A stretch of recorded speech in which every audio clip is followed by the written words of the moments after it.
Hey guys, how you doing? This is Robbie from Bang for Your Buck RC Reviews. We are doing an unboxing today. Yes, this is an amazing thing on my channel to see an unboxing, something that we don't see very often because I am not much into unboxings. But this is the HE Racing G173 brushed desert buggy. This is a 1/14 scale desert buggy. And yeah, HE or Hosim, whoever makes this, they do things a little differently. I did have a 1/14 truck that I reviewed earlier this year. I believe it was the 174, the G174 model. This is the buggy version of that. And yeah, let's get this thing unboxed. There it is, right there, and all its might and glory. Don't you like the way I unbox things, guys? This thing is unboxed, uncovered, unveiled, and very nice looking indeed. It does have an option of getting the pink splash marks other than the red, and I opted for the red one. I should have went with a pink one now. Yes, I don't mind pink. They say it's a 1/14 scale truck. I do not think it is, as I have matched it up with some other 1/16 size vehicles, and also next to a 1/18 scale vehicle, as you'll see later in the video. But yes, this is the unboxing. It comes with this vehicle right here, and a nice little bag of these 18650 e-cigarette batteries. They give you 2 sets of them. As for each use, you'll need 2 batteries in the car in order to run it. They also give you this nice controller and yeah, a charger.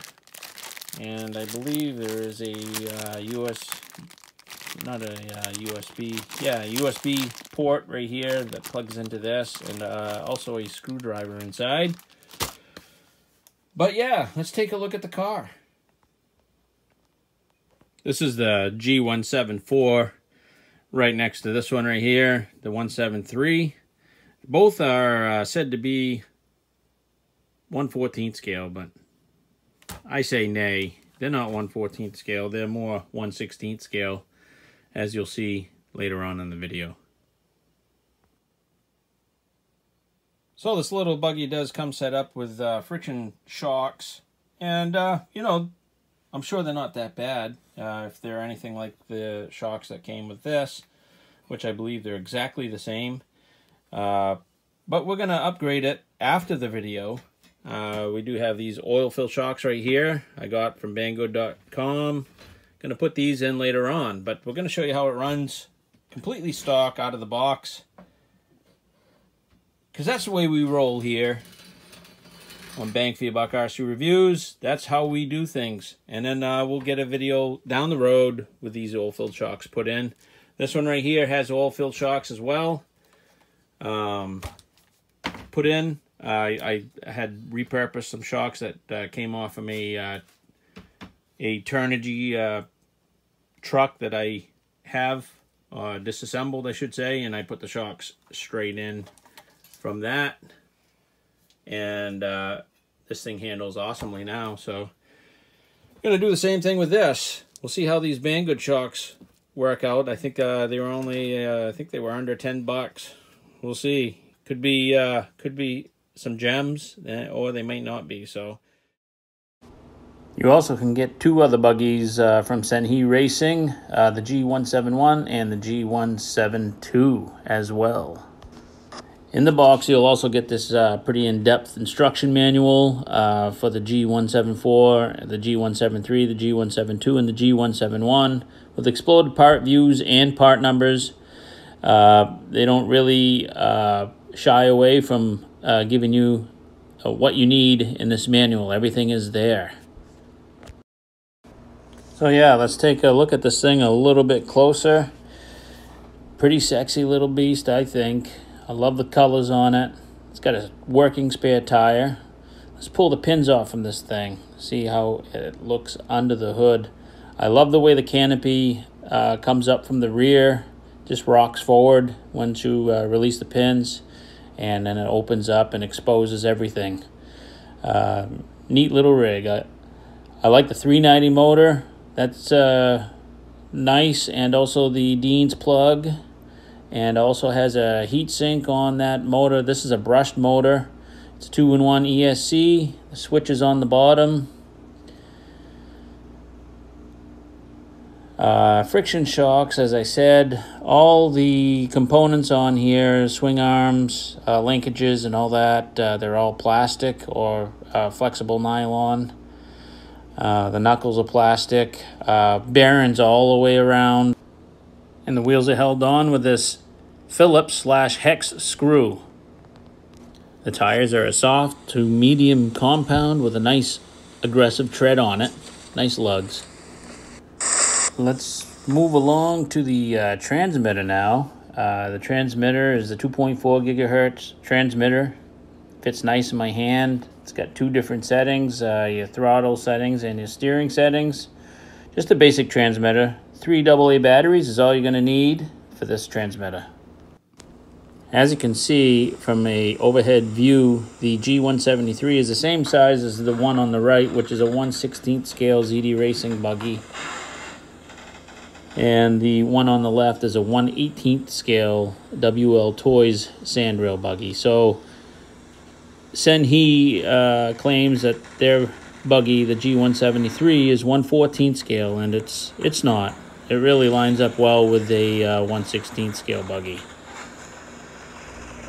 So there you have it. The buggy seems to mesh well.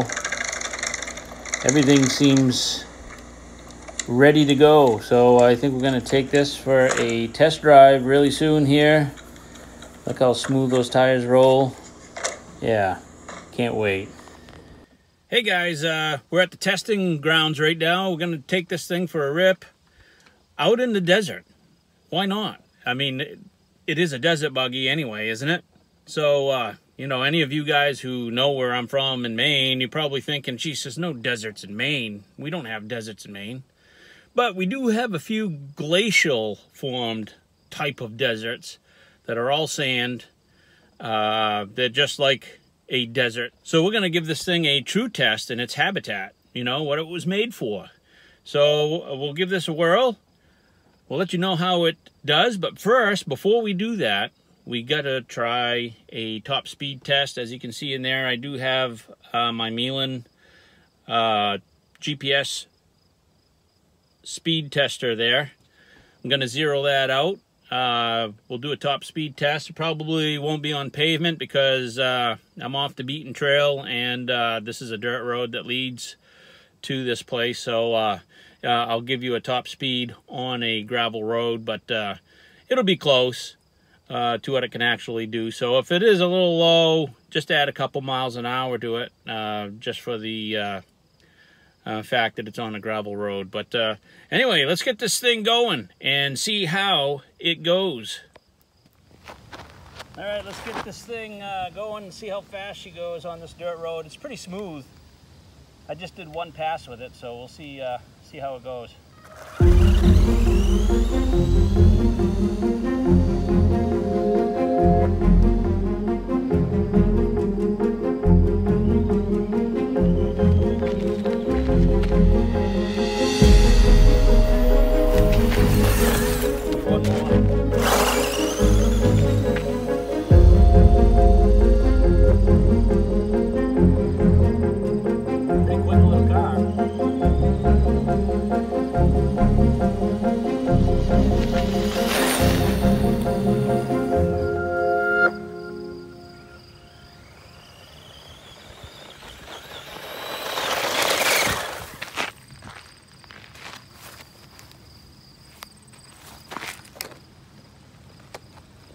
I'm just going to get the speedo out. There you have it, guys. 17.9 miles an hour, 18 miles an hour. That is not bad for a little 1/16 or what they say 1/14 size vehicle. That's really a 1/16 size vehicle. Did I say that already? Anyway, that's not bad. 17.9 miles an hour. I will put that on the screen as kilometers per hour. So those of you who are in metric system will know the difference. But yeah, let's get out to the desert.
Alright guys, so the buggy stopped for a few minutes. It does have a thermal cutoff.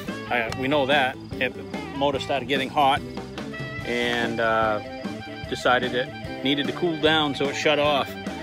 We're gonna let it cool off a little bit. We're gonna take it to another place down the road, but we know it handles sand pretty well. But sand, like I was saying earlier, I don't think I worded it right, but the sand is really, it is hard on most RC vehicles. I know these things are sealed up pretty tight, but sand finds its way in, and it has a way of wearing on your RC. Not that you can't do it, but you just gotta make sure that you maintain it properly after. It gets into the bearings, it gets into the motor, it gets into all kinds of things, into your differential. And so you wouldn't think so with these little tiny sealed cracks that look like they're sealed anyway. You wouldn't think sand could get in there, but it does. So anyway, I just wanted to let you guys know that before you go into sand, it's definitely worth taking care of it after. Just don't leave the sand in there. When I go home, I'll clean this right up and make sure that there's no sand lodged in there somewhere in the differential covers and all that stuff. So it's okay to play with it like that, but just be, you know, just be vigilant about the maintenance after.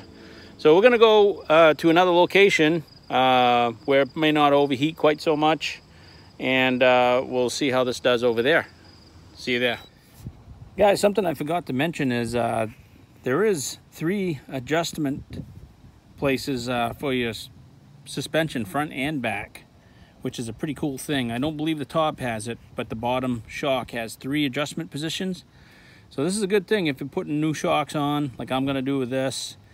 You know, if they're slightly bigger or whatnot, you might need that other hole. Or if you just want to try to change the handling as much as possible, it's good to have these little holes here to change it up a little bit. I just wanted to point that out.